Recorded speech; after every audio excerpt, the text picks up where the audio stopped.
अलग नहीं हुए अभी। एक मीडिएशन चल रहा है, समझौता माननीय न्यायालय में चल रहा है। अलग नहीं हुए, एक अच्छा निर्णय लिया जाएगा। अभी माननीय न्यायालय भी जैसा कि चाहता परिवारिक न्यायालय की मीडिएशन समझौता हो, परिवार बसे, उस पे काम चाहिए। जो लोग जबरदस्ती शादी के पीछे पड़ जाते हैं कि नहीं है शादी हम अपने मन से कराएंगे, तो ये आप 2026 में जी रहे हैं, बदलते हुए भारत में जी रहे हैं, तो गार्जियन को भी अपनी थोड़ी सोच बदलनी चाहिए। आ रहे हैं और इस भाजपा को ही ज्वाइन कर रहा हूँ। देखिए जैसे डॉक्टर नीरज भैया युवा शक्ति हैं, उनसे आशीर्वाद प्राप्त किया गया। और आलोक मौर्य अकेला मेरा नाम है, प्रयागराज से जी। और आज हम लोग आए थे जो कोचिंग में अग्निकांड हुआ था, जिसमें हमने लगभग 15 बच्चों को खो दिया, भाई बहनों को।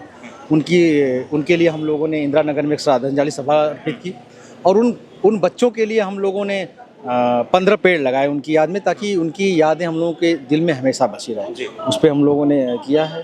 अच्छा, आप लगातार संघर्ष करते आ रहे हैं, जैसा कि काफ़ी सुर्खियों में रहे हैं, और आपकी पत्नी भी जो है, आप पत्नी से तो आप अलग हो चुके हैं। नहीं, अलग नहीं हुए अभी। एक मीडिएशन चल रहा है, समझौता माननीय न्यायालय में चल रहा है। अलग नहीं हुए, एक अच्छा निर्णय लिया जाएगा। अभी माननीय न्यायालय भी जैसा कि चाहता परिवारिक न्यायालय की मीडिएशन समझौता हो, परिवार बसे, उस पर काम चलेगा। संघर्ष आप लगातार करते जा रहे हैं, तो ये संघर्ष कब तक जारी रहेगा, क्या कुछ? देखिए, कहा गया है भैया कि जीवन ही संघर्ष है, संघर्ष ही जीवन है। मैं उसको कहता हूँ, तो संघर्ष तो हमेशा उतार चढ़ाव लगा रहता है। कभी कभी इंसान टूट जाता है, कभी कभी इंसान उसमें टूट के संभल भी जाता है, और उसमें देखा जाता है कि काफ़ी एक चीज़ मैंने इस संघर्ष में अपने आप को देखा कि पुरुषों की कहीं सुनी नहीं जाती है। तो उसके लिए मैंने आदरणीय अपने यशस्वी प्रधानमंत्री जी को पुरुष आयोग के लिए भी निवेदन पत्र लिखा है कि एक पुरुष आयोग हमारे भारत में होना चाहिए। अच्छा। जैसा कि हाल ही में आपने देखा, कुछ दिन पहले अभी दिल्ली के न्यायाधीश जी थे, वो भी पत्नी से परेशान हो गए। कहीं ना कहीं सारे केस भी अभी आ रहे हैं, खेतन वाला केस देख लीजिए, और उनको जो है उनकी मंगेतर ने जो है धक्का दे दिया उनकी। बहुत, वही तो कह रहा हूँ कि इसके लिए भी गार्जियन को जागरूक होना चाहिए भैया। मैं देखा जाता है कि कहीं लोग जबरदस्ती शादी के पीछे पड़ जाते हैं कि नहीं है शादी हम अपने मन से कराएंगे, तो ये आप 2026 में जी रहे हैं, बदलते हुए भारत में जी रहे हैं, तो गार्जियन को भी अपनी थोड़ी सोच बदलनी चाहिए। आपने देखा वहाँ 17 करोड़ की इंगेजमेंट हुई थी, वैसी राजमहल बुक किया था। मतलब कहा जाता है ना कि सब कुछ पैसा ही नहीं होता। लोग कहते हैं पैसा बहुत कुछ है, मिल गया, तो 17 करोड़ का उन्होंने राजमहल बुक किया था, वहाँ पे उनकी इंगेजमेंट हुई थी। उसके बाद भी उन्हें धक्का देके वो आज नहीं है हम लोगों के बीच में। उसका भी हम लोगों को बहुत दुख है कि उन बहन को, ठीक है अगर नहीं करना था तो मना कर देते, एक रास्ता है। आप आज पूरे भारत क्या पूरे विश्व में जाने जा रहे हैं उस कांड को लेकर के, चाहे वो मुस्कान का कांड रहा हो, चाहे कोई कांड रहा हो, तो एक ऑप्शन बनता है, आप मना कर दो, नहीं करेंगे। ऐसा थोड़ी ना कि घर वाले जबरदस्ती कर देंगे। लेकिन अगर हम अपने भाई को खो दे रहे हैं, तो कोई धक्का मार के गिरा दे रहा है, कोई खाई से फेंक दे रहा है, कोई ड्रम में पाया जा रहा है, तो कहीं ना कहीं मैं उन बहनों से, उन महिलाओं से निवेदन करूंगा कि अपनी बात घर में आप रखिए। आप किसी से अगर प्यार करते हो तो प्यार करना कोई गलत नहीं, प्यार करिए, घर वालों को बताइए, समझाइए। उन्हें घर वाले भी गलत नहीं होते, अगर वो रोक रहे हैं तो कहीं ना कहीं आपसे बड़े हैं, उनकी बातों में विचार करिए। उनको लगता है कि नहीं लड़का बेरोजगार है या तुम्हारे लिए कुछ नहीं कर पाएगा, तभी वो रोकते हैं, ऐसे नहीं कोई गार्जियन रोकता है। अच्छा, आप भी तैयारी कर रहे थे यूपीएससी की, तो क्या कुछ?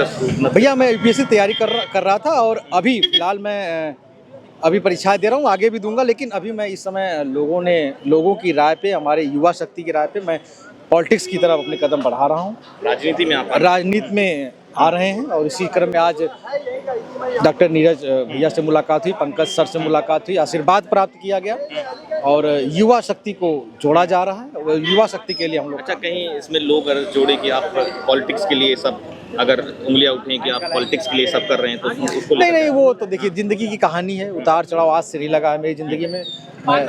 लगभग वो तो लोग जिसको एक कह लेती है कि उनका पहले से बना रहता है, ऐसे लोग करते हैं, ऐसा नहीं है। हमारे जीवन को लोग जानते हैं, प्रयागराज से लेकर लखनऊ और हर जगह पूरा उत्तर प्रदेश जानता है, संघर्ष रहा है। और पॉलिटिक्स ही करना, मैंने कहा ना, जन सेवा करना है, न कि पॉलिटिक्स ही नहीं कि हमें तुरंत टिकट चाहिए, तुरंत हमें चुनाव लड़ना, ऐसा नहीं। समाज सेवा करना है, स्वच्छ भारत अभियान के लिए सेवा करना है। आदरणीय पुरुषों के लिए जो आयोग, हमने यशस्वी प्रधानमंत्री जी को जो लेटर लिखा है कि पुरुषों के लिए आयोग होना चाहिए, उस पर हमें काम करना है कि एक आयोग होना चाहिए। जैसे हमारा एक भारत है, एक कानून है, एक होना चाहिए महिलाओं के लिए। जैसे महिला थाना है, पुरुष थाना, तो हमने उसकी आपत्ति नहीं है, ज़रूरी भी है। कहीं ना कहीं घरेलू महिला की शिकार हमारी महिलाएं बहनें हुई हैं, हम हमारी भी तो बहन है, हम भी तो किसी के बेटे हैं, हमारी माँ भी तो महिला है, तो उसके लिए भी काम है। लेकिन कहीं ना कहीं देखा जाता है कि जब कोई कानून आता है तो उसका दुरुपयोग होने लगता है। तो उसके लिए हमने पुरुष आयोग के लिए निवेदन किया है आदरणीय प्रधानमंत्री जी से कि पुरुष आयोग हो। और भैया जब पुरुष आयोग होगा दो फायदा होगा, जब महिला आयोग पुरुष आयोग दोनों महिला को पुरुष को बैठाएगा तो परिवार बैठे, जब बातें होंगी तो परिवार जुड़ेंगे भी। अच्छा, आपने कहा कि आप पॉलिटिक्स में आना चाह रहे हैं और आपने ये भी कहा कि पंकज चौधरी से आपने मुलाकात की, तो निश्चित तौर पर आप भाजपा में ज्वाइन करने वाले हैं, क्या कुछ कहेंगे? देखिए, भाजपा ही क्यों?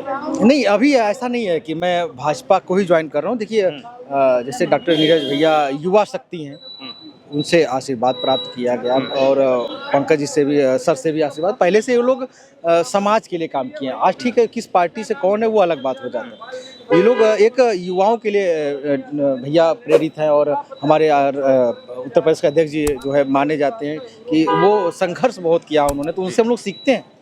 ये है पार्टी क्या करेंगे वो हमारी युवा शक्ति जहाँ कहेगी हम लोग वहाँ जाएंगे।